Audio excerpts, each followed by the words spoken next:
topics and opinions expressed in the following show are solely those of the host and their guests and not those of W4CY Radio, its employees, or affiliates. We make no recommendations or endorsements for radio show programs, services, or products mentioned on air or on our web. No liability, explicit or implied, shall be extended to W4CY Radio or its employees or affiliates. Any questions or comments should be directed to those show hosts. Thank you for choosing W4CY Radio.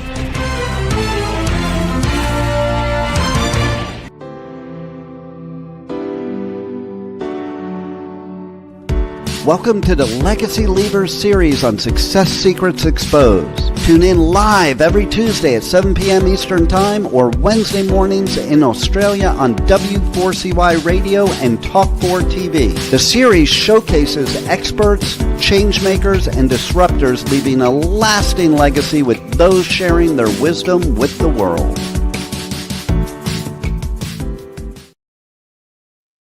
Good morning, good day, and good afternoon to you all. Sally here from Success Secrets Exposed. I'm super excited to be sharing with you today. We've got a lovely guest that's going to be talking to us about intuitive leadership. And our guest today is Laetitia Andrac, who's the founder of Essential Shift Consulting. Now, she empowers impact-driven entrepreneurs and leaders to seamlessly blend intuition and strategy to create sustainable businesses that serve people, profit, and the planet. Her focus is on helping individuals unlock intuition as a competitive advantage, making space for it and embracing its cyclic processes. Beyond her consulting work, Laetitia is developing an Understanding Zoe, which is a tech solution designed to simplify service coordination for neurodivergent children and their families. She believes that everyone is intuitive and that trusting your intuition can lead to greater profitability and authentic success. Today, we're going to learn about intuition and how it can transform leadership and why listening to our inner guidance might just be the edge our businesses need. So please help me welcome to this show, Laetitia. Thank you. Thank you, Sally. Thank you. Lovely to have you. And I know we were just having a chat about the craziness of the weather going up from one extreme of heat to the other. So nice to have another Australian on the show with us today that understands the dramatic changes we've been having. Yes, totally. It's real. Whoever said that climate change is not existent, it's time to realize it is. Definitely, with all of those changes, and it was lovely to connect with you, and it was such a nice surprise to have the connections through Andrew Woodward, who also has been on the show and has been instrumental in helping my son and I with our investments. So, you know, lovely to connect those dots between people and how people come together as a collective of, you know, a collective network, which I think is something quite extraordinary as well. So thank you for joining us today. I always love to kick it off with how did you discover and what brought you to where you are now? So what's the backstory, as we always like to start with? I love having the opportunity to give the backstory, and I always feel that it's a 40 years backstory. So the more I grow up, the more the story expands. But Yes. If I go back to my early childhood, I grew up in a very small town in the south of France, in the French Riviera, hence my accent. And I was taught from a very young age about intuition and healing and the connection to the cycle of nature. I come from a family of healers in the south of France. And I just lived this beautiful childhood connected to nature, going for bushwalk and all of this connection with the season and so on. But then my brain took me into a different path, which is I was identified as a high potential student. So I was promoted to go into the best business schools and the best schools in France through the beautiful system in France, which supported me through scholarship. And then I went on and had a beautiful career in Paris, where I was a strategy consultant. I was on the top of my game, as you have American listener here. I was working with Mike Bloomberg on Mike Bloomberg philanthropy program with European cities. I was really thriving in leading big teams and big projects that were impact driven, but I was not really looking after myself and after the cycle of the season and resting and nurturing my soul. So I basically burnt out after 7 years working in strategy consulting. And at that time, I took some time off, which led me to feeling the intuitive pull to go to Australia. And so we packed everything, rented our apartment in Paris, and moved to Australia with 30 kilo in our luggage. I was 30 at the time with a contract in Australia. The plan was to stay here for 3 years. 10 years later, we're still here. And we have that tendency, yes. So Australia became home, and in Australia, my journey took me through different areas of creating businesses within corporate as an intrapreneur and outside of corporate as an entrepreneur. And I am now running 2 businesses at the same time, one consulting business and one AI tech business. And I'm just loving this path that I went through, which now feels a big connection to everything that I have built in my career, because when I was in Telstra, when I moved to Australia, I was leading strategy, AI, and big data. So I feel like everything is now in a place where I was guided to be there, and I'm loving it. I'm really in a place. Yeah, that's awesome. And I love that you talked about your experience in France and the childhood of nature, and what for me sounded like pure flow, and then coming into the mind side of things, where we sort of tend to get a bit more, from my experience, feel a bit more rigid, and then we sort of come back to that flow. So thank you for sharing that with us. In the world that is, that from a strategy, the world loves, that logic, that data. And people do struggle to maintain that level of strategy. And I could say this from my own experience, when you're in that, get stuff done, and you're in that real strategy space, it does tend to, rock the boat as it relates to the intuition. So can you walk us through some of that element, and what is it that when we skew over that way, that is actually rocking the boat for us? Yeah, it's a very good question. And for me, it's really, they need to go hand in hand. I'm not someone who you just lead with your intuition, or you just lead with strategy and data. I'm really that bridge which invites everyone to honor those different parts of yourself. And there are moments in your career where you're going to rely more on your intuition, and moments where you're going to rely more on data, knowledge, expertise, and strategy. But what is really important is to always make space for both.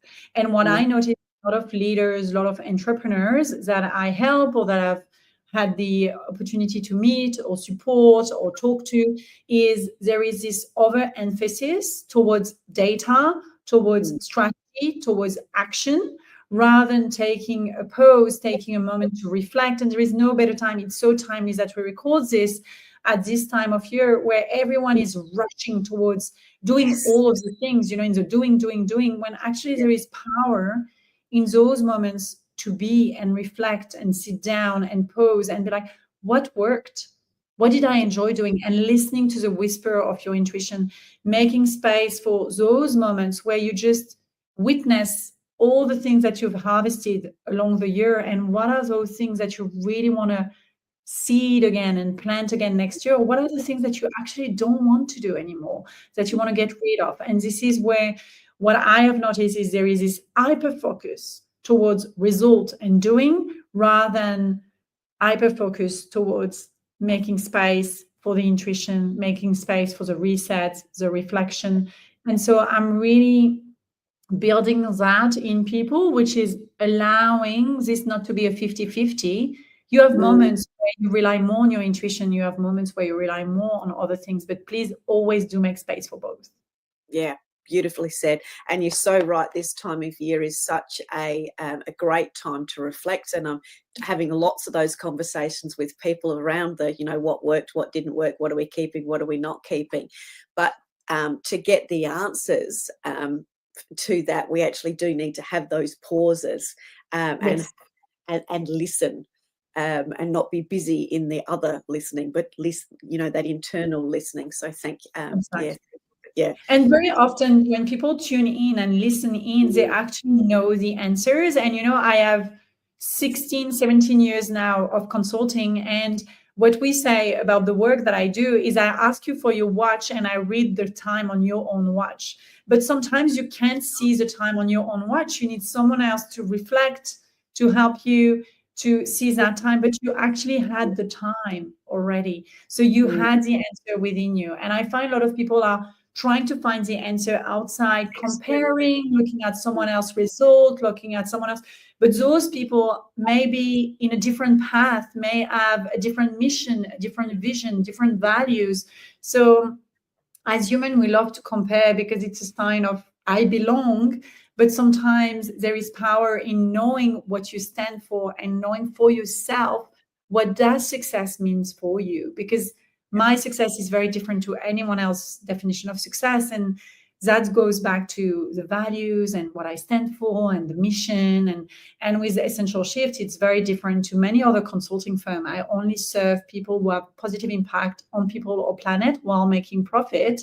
So I have people who approach me who are basically destroying the planet. I'm like, nope, can't do this consulting project for you, but I can send you to someone else. But then I may have said no to, a few 100K project, which then affects my bottom line, but I'm happy with it. Yes. Yeah, beautiful.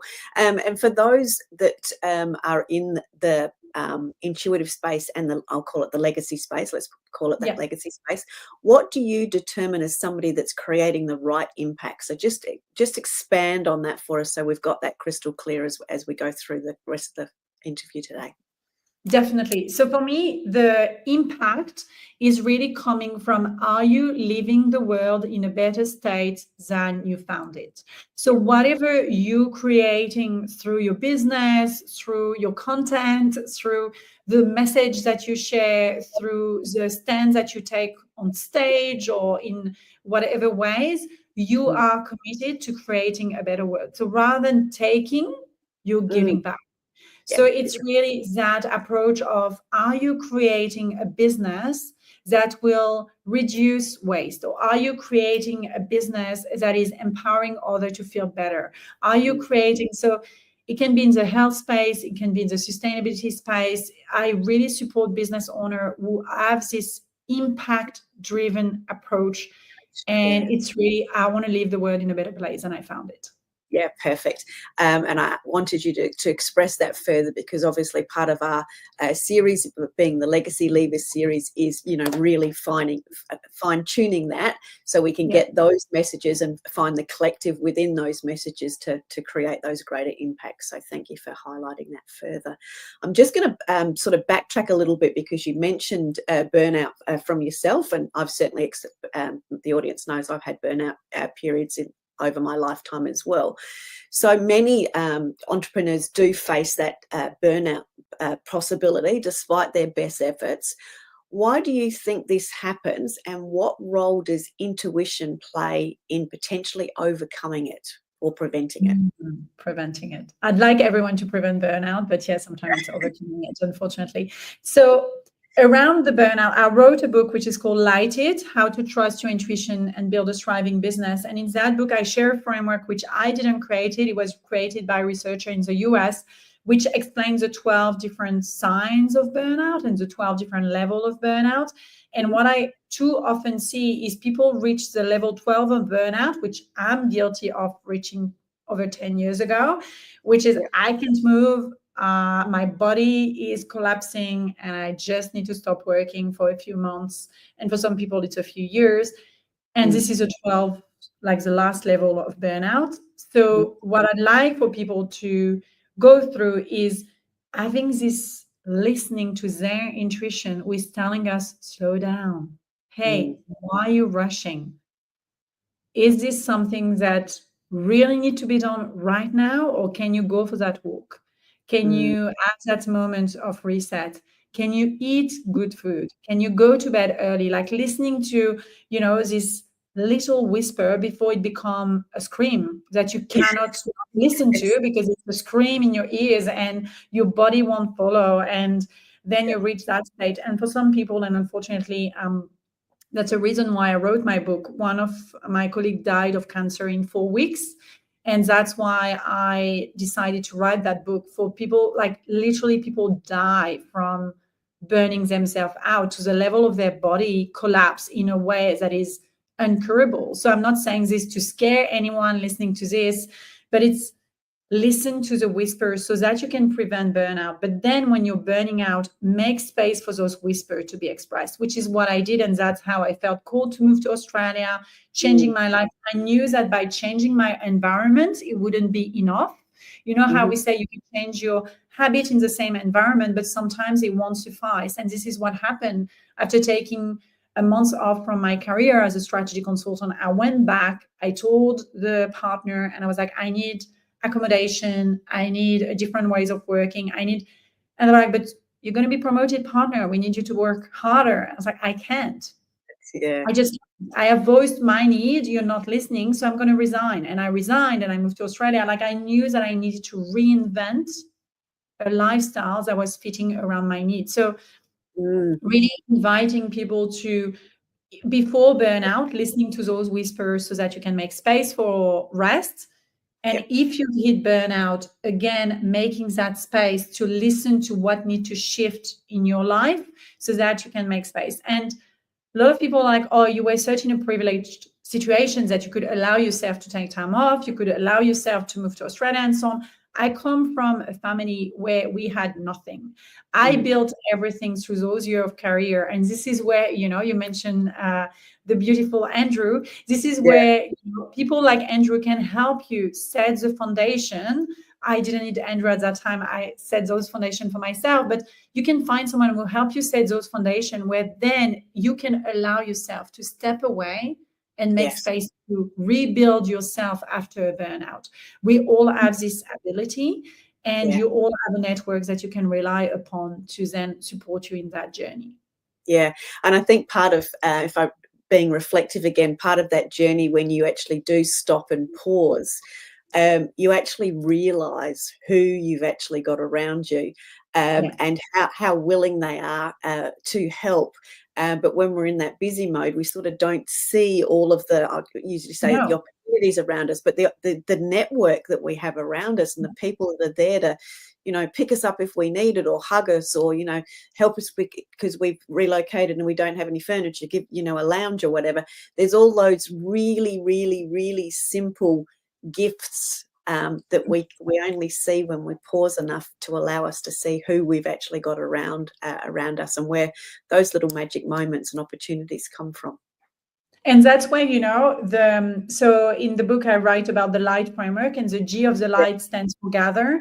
And I'd love for everyone, as we approach the end of the year, to maybe pause and reflect, who are the 10, 20 people who you want to say that you're grateful for this year, and you send them a letter. How often do we send letters? So I know I'm going to do that as I'm disconnected. Like, today is my last day of working. So I will sit down tomorrow and Friday, and I will write those letters, and I will send it out. Or if I don't have their, you know, postal address, send them a very personalized email saying how grateful I am for whatever they helped me with this year. Very often we don't take the time to reflect on who is around us, and we only gather them in moments of needs. But it's also important in moments that you're good to say how grateful you are for the little things. You know, this mom from school who picked up Zoe and Lou a few times in the last 3 months as I was running like a crazy person, 3 different things at once. It's like those people picked up some of the work to help me as the impact that I'm set to have. So I'm getting emotional. My voice got off here. I was like, oh my God, I'm so grateful. Exactly. Thank you. I'm glad you actually touched on that, because when I was doing my research, I actually saw the light framework, and I actually have screenshotted it. So can I ask you to actually talk through the 5 steps of framework? Because for me, I found this personally very profound, and I think it's really relevant for that conversation that we're all asking ourselves of, you know, what's coming in for the new year, which comes back to that what worked, what didn't work. So over to you to explain the light framework. Of course. So the light framework is an approach for any business owner or leader who are ready to listen to their intuition so that they can create the business or the way of leading that is truly intuitive. So the way, and I explain it in more detail in the book. So today I will go just high level, and then you can go and grab a copy of the book or listen to it on Audible or Spotify Premium, whatever you want. But it's the first step is the L of the light, which is lean in. So if you are leaning in and making space to listen to your intuition and to the visions that you have, the missions that you have in your life, in your business, the legacy that you want to leave, then it's about leaning in. And again, I'm not a financial advisor, so I wouldn't say that as a financial advisor, but here it's about putting all your eggs in the same basket. You are going after that thing for the next year, the next 3 years, the next 5 years, because you have this pool, like we did when we're like, okay, let's move to Australia. Or like we did when I was like, okay, I'm going to launch this business. Or like I did when I say yes to onboarding and serving these clients. Those moments where you lean in fully, there is no halfway there. You're either in or out. So leaning in is very important. If you listen to your intuition, you need to go all in. Otherwise, you're not getting the rewards or the risk and the lessons, and failure is a gift. And I've failed many times.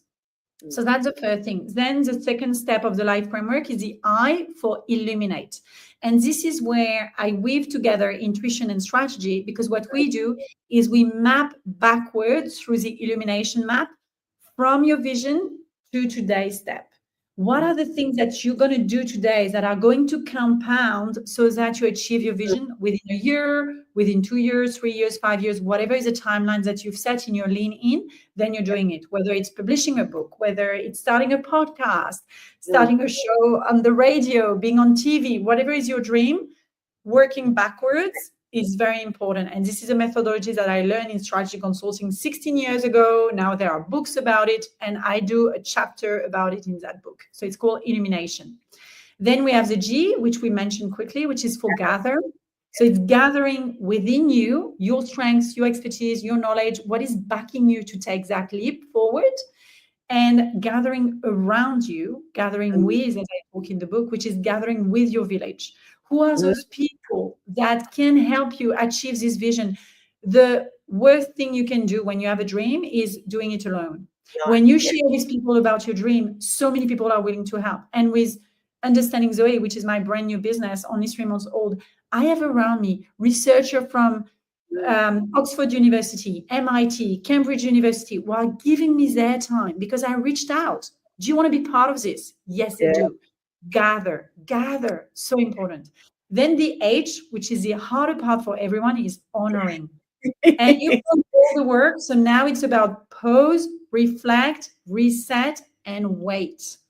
This is the moment of receiving. And we are in a society where it's just about go, go, go, rather than sitting there and receiving the gift of all the labors that you've done. My grandparents were farmers, and there were seasons where they were just sitting in the couch waiting because there is nothing to do. And I remember my grandpa was like, this is not the time for harvest. This is not the time for seedling. It's the time for resting. And this moment of honoring, everyone struggles with it in our society, yet it is essential. So right now we're going to have the big summer break in Australia. Rest, reset, gather your strengths for next year. And then the T is transform. You've received, you've transformed, you've achieved your vision, you've achieved what the goals that you've set to do, following your intuition, putting the strategy and the step forward. Now it's time to celebrate. Take a moment to witness what you've achieved. Take a moment to witness the transformation, and then you can move forward. And that's why it's a cyclical framework. You can move forward with the next lean-in. But how many people just don't stop to look at the transformation? Oh, they're just like, oh, okay, I've done this. Now it's done. Let's move to the next thing. No, let's stop. And let's be like, oh my gosh, look at what I did. Look at this. It was just an idea 6 months, a year, 2 years ago. Now it's here. Let's not move to the next thing yet. Let's witness like the butterfly, looking at its wing and being like contemplating and being like, oh my gosh, it's so beautiful. Take a moment. I think that's so important. And I've just written that down in my words as not the whole light, but it was ask, receive, and celebrate. And I think as entrepreneurs, especially as, you know, they go full on, we actually don't stop, which is why I want to keep coming back to this pausing, because we're in the right time of year for it, is we don't actually stop to acknowledge or even see the celebration that we've had. And as a result of not doing that, we actually miss seeing all of those little tiny elements, or those tiny defining moments, or the compounding impacts that have been created, that have created the whole, which is often, you know, someone's passing flippant comment, or a conversation that's come out. And I know something really profound that happened for me this time. I think it was this time last year, when I was talking to one of the coaches that I was working with, and we were just having this conversation. It was just really random, and we were back and forwards. And he said to me, "Sally, don't you just help people monetize their content?" You know, and the case of the blinding obvious, because I hadn't worked, you know, I'd had all of these catchy, cute little titles, and it was like, hell yeah, that's exactly what we do. But because I was sitting inside my own jar, I couldn't read the label on the outside, but he just defined it straight away. That to me was a magic moment that came out of a conversation. But when I look at and reflect on that moment, and then all of the others that occurred before that, and then after that, as a result of that, that's those things to celebrate or acknowledge and celebrate, but also have the gratitude over and be thankful for. So I think that only occurs when you create the gift for yourself of that pausability, or that pausing moment. Yes. Yes. And, you know, there is a big thing that I wrote about during COVID, which was around rituals. And in my family, we had rituals, and it was so important to have those ritualistic practices to end something and start a new season. Gather during the harvest before we start the winter. All of those tradition of gatherings, those rituals, whether you celebrate Christmas today or you celebrate those kind of thing, like those rituals, make it meaningful. Don't just make it commercial, make it meaningful. Take a moment. Like we have this jar in the family that every Sunday, each of us, Zoe is 8, Lou is 6, Johan, my husband, and I, we fill it with every week one thing that we've achieved and one thing we're grateful for. And at the end of the year, before the 1st of January, we open it on the 31st of December, and we look through those 52 weeks, and we look at all of the things, and it reminds us of the tiny things that we've done every week. And then we can set the new year intention from a place of, I am not starting from zero. I'm starting from that place where I have harvested all of these learnings, all of these memories, all of it, because we move too quickly. There is no rituals. We need more rituals. We need more practices like this. Very simple, and they don't have to be attached to any God, goddesses, beliefs. Like, I'm open to any ways that you can bring it into your life. It can be secular rituals, but just bringing it into your life, again, the power of rituals. I think we're just in this world where it's bad to believe in something, so we just walk away from any rituals. But those rituals were bringing us together and having moments of contemplation, you know, like we still have those moments where someone dies, we gather, and this is a beautiful way to remember that person, their legacy. So let's keep those moments, you know, the menarche ritual that exists in ancient practices and that I'm bringing back now with my own family. It is when you have those rites of passage, we say in France, I don't know the English word for that, but like this moment where you're changing, you're becoming an adult, or you're getting married. Let's have those moments of celebration. Yes, and I love the what you've talked about with, you know, capturing all those little moments and then celebrating it as a family, as a ritual, because to me that's creating that inspired action for the next step, being action focused. But it's a great way to reflect and celebrate all of those things, and as you say, again, visually see, being a visual based business, you visually see in the written notes that you've shared, which takes you back to those emotive moments when you actually popped it in the jar originally. And doesn't that just fill our cups up as human beings with all of those elements as well? So I'm just going to shift gears slightly, because we've talked about intuition for being a competitive advantage, and we've touched on that. And we've talked about rituals, and I absolutely love this conversation around the rituals piece, because we do forget to do the rituals. And if we look at the cycle of nature, it does have that stop-start, and from a farming perspective. So how can we bring that cyclic nature as well as the intuition for a competitive advantage and rituals together? There's a little bit of a mixed up of, I'll just throw that at you, pick it up for me and run with it. And that's, I think that's where you can go and start noticing what's working for you as a human being. We are all different. And for some of us, certain seasons will work better. So it's like knowing which season works better for you as an individual. And this goes back to Ayurveda. I'm an Ayurveda practitioner. So it's like going back to the season, depending on your own constitution, there is season where you thrive more than other season. So there is no rules about winter needs to be about rest, like in nature, nature is resting in winter and so on. Depending on your constitution, depending on the business you run, depending on where you are in your life, winter may actually be a time where you have lots of intuitive ideas and you want to take action and you want to create. It's not necessarily spring, where in nature everything is created in spring. The seeds are planted and nature is starting to quicken. Maybe for you, actually, your spring is the winter in nature. So it's like finding your own, and this comes from listening to you. Yeah. So my invitation is for anyone who is listening to this to look at the season. And if the season doesn't resonate with you, because maybe you live in a country like Australia where we only have 2 seasons, I find, compared to France where I really had like the 4 different seasons. So maybe it's more the cycle of the moon that you will connect with. And we know that the cycle of the moon has impact on the ocean. We know how much water we have in our bodies. So we know it's now proven by research how the moon cycle affects our mood, our creativity. So if you're more connected to the moon cycle, take a moment to connect. Like, am I more creative on, a waning moon or a waxing moon, or, on a new moon or a full moon? So taking a moment to just reflect for yourself. So again, it's making space for self-awareness, self-diagnosis, self-assessment, self-knowledge, so that, the PT Temple was saying it out loud in Delphi. It was written there, know self. And that's so true. It's like starting with knowing yourself, which is listening to your intuition, and then looking at which cycle works for you and honoring that in your planning, in your strategy, in your business, rather than following the pressure of Black Friday. You need to do Black Friday. No, actually, it comes in a time where I don't want to do Black Friday. Or Christmas, go hard during Christmas. Like, this is a time of the year. Just take your time to reclaim your own rhythm, your own intuitive rhythm, your own way of eating, your own way of being, and then you will have a way better harvest.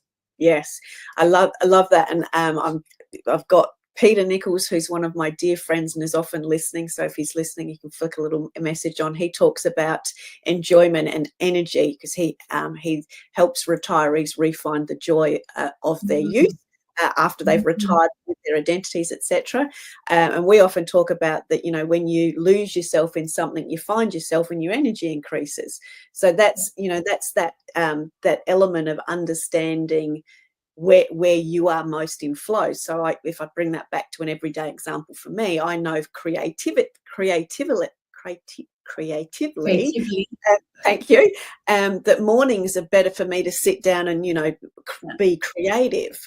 Me trying to do that in the afternoon, not very, it's not really there. So it's understanding, those little nuances we've had. You've expanded on that beautifully. And I remember one of my coaches saying to me, for God's sake, Sally, learn to study yourself 95% of the time and strategies 5% of the time. And that was why I was so excited to talk to you, as it relates to that flow of understanding how we work, how we can bring in more of the intuition, which comes through that pausing process. So it really is about understanding your own individual, I'm going to call it a blueprint, what your blueprint is, as well as what your strategy is, taking that time to find the space.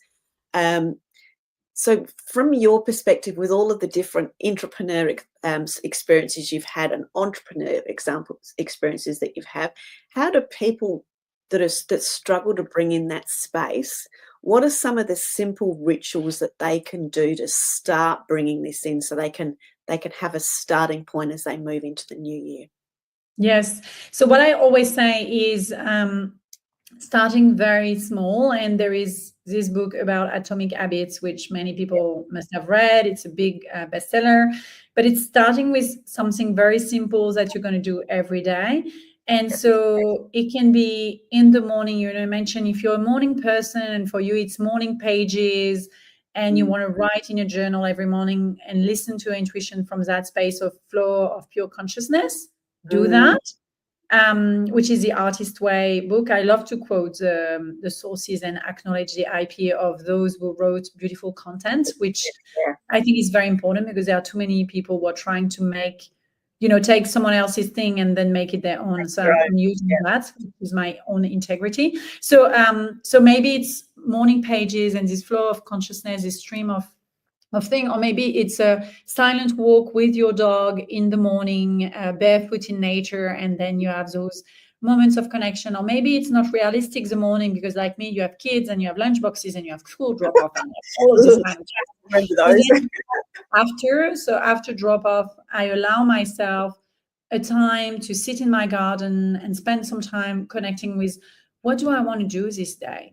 How do I want to show up? What is my intention? What is the thing? So it's making this one moment, like brushing your teeth every day, which you will not miss brushing your teeth every morning. What is this other thing that you will do in your day where you're bringing your full self and your full intentionality? And I created this acronym with rituals.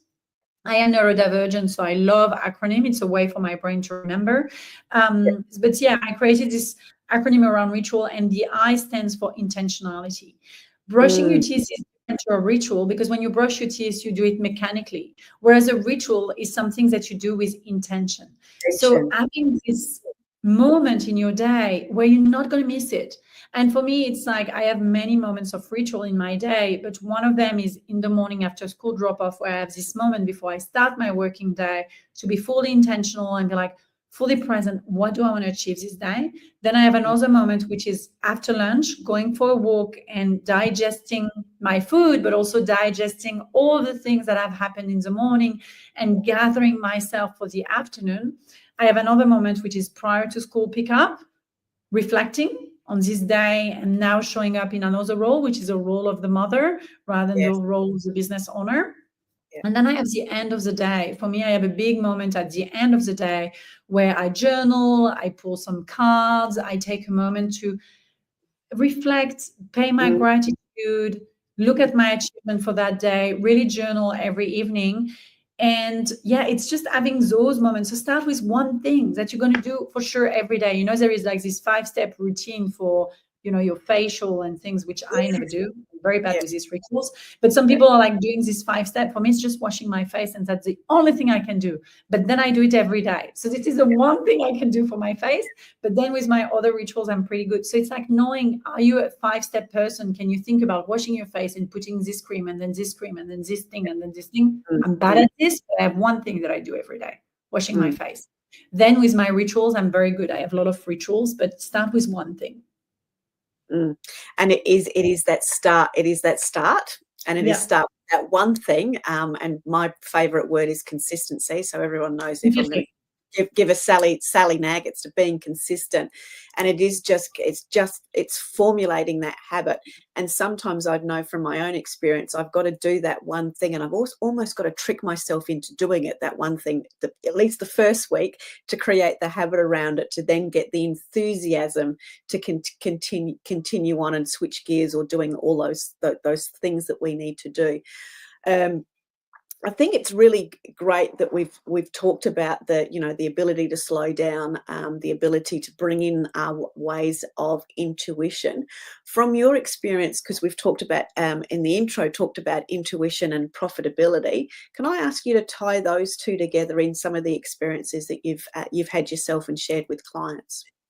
Yes, definitely. So, for instance, there is one client which I'm allowed to share their success story because they shared it with me and it's part of the content that we have on the blog and the case study and so on. So, it's a client who, without following the investors' advice, without following anyone else's advice, felt called to open another country. So, it's a prop tech business about helping lots of people to create wealth in the property industry, where very often it's really hard to enter. There is a lot of barrier at entry and so on. So it's powered by AI and it's enabling people to create wealth when they were not born with wealth. So making wealth accessible to more people. So his name is Mikhail Roger. He's one of my clients. And he shared that by listening to his intuition, he felt called to open way before any signal were confirming other countries for the business. And we know in the startup world how it's about, no, go hard on one niche, go hard till you made this much, go hard till you validated this, go hard. And he didn't look at all of this. It was like, I feel the pull to go and open that country. And it's actually by opening that country that it took them to the next level. And now this year, they're turning 24 million a year in revenue. They are profitable. They've hired a lot of team members. They've opened another country. So now they're in 4 countries. And this is, those kind of moments where you listen deeply to that thing that doesn't make sense to anyone. No one knows why you're doing it, and crazy person, and actually was the placeholder title for Light It was it, but I don't know, I want a framework in the title, but it's like it, and you don't have to explain to anyone why you're doing it. You have to do that thing. Yeah, absolutely. Well said. So we have come to the end, got to the end very, very fast. I'm going to ask you, as it relates as closing reflection, and it may be a repeat of what you've just said there, one insight that you'd like to leave with the audience today about the power of intuition and leadership. What would that insight be? You got it inside you. You just need to make the space to listen to it. So stop listening to everyone else. The best thing I'd like every one of you who is listening to this today is just disconnect from anything and take 5, 10, 15 minutes without listening to a podcast, listening to anything, and listening in. So imagine putting all of this energy that you put into listening outward to listening inward. Well, that gave me big goosebumps. So I love that. So listening in, so listening inward, not listening outward. Thank you, Laetitia, for sharing so much wisdom with us. It's been absolutely amazing. I think to express, and I'll ask you to express this as we go to the end, in your words, the competitive advantage of intuition is? You. It's you. And it's basically proven by research. Deloitte research proves that when we trust leader to listen to their intuition, they make 25% more of profit. So it's like it's proven by research. So listening in, and that's where the competitive edge is you. And no one can copy you, even AI. They cannot. You are you with all your experience, your knowledge, your source connection, download history, all of this kind of thing that makes you unique. So you are the edge. Fantastic. Thank you. And how is the best way for people to get in contact with you? We do have your website going across the ticker at the moment, but if you'd like to tell us the best way to connect with you. So you can connect with me on LinkedIn. You can find me under Laetitia Andrac. If you love listening to my voice, you're not bored with my accent, I have a podcast, which is called the Essential Shift Podcast. And you can just connect with me on Instagram as well, essential.shift. And I'm always here to answer any messages that I receive there. Yeah, beautiful. And I just want to add, for those that know me well, I love a good cyber stalk, and I've had lots of fun playing on Laetitia's website and socials, etc. And there's some really, really great resources and a free course from memory on there as well around intuition. So do jump onto her website, which is essentialshift.co, C-O, so not C-O-M.co. So do jump on and take a look around. You will not be disappointed. There's lots of incredible wisdom there. You've obviously got the book as an opportunity there as well to further explain the light framework. and much, much more. So once again, Laetitia, thank you so much for sharing all of your wisdom with us. It's been a wonderful conversation. Thank you very much. For having me. Thank you, Sally. You're very welcome. So to everyone, I'm going to sign off with don't forget to be. I'm also going to sign off with do make sure in this time of year, as we move into Christmas, that you take some time to pause and reflect before you get into the fast pace of the new year. So till then, I'll look forward to seeing you another time next week on another episode of Success Secrets Exposed. Take care. Remember, if you want to be sought after and sold out, as well as being known as the obvious expert in your industry, you need to speak with Sally, our host of Success Secrets Exposed. Sally is the founder of Monetize Your Content, a done-for-you content marketing agency that helps you be easy to buy. See you next week on another episode of Success Secrets Exposed. Tune in live every Tuesday at 7 p.m. Eastern Time or Wednesday mornings in Australia on W4CY Radio and Talk4 TV.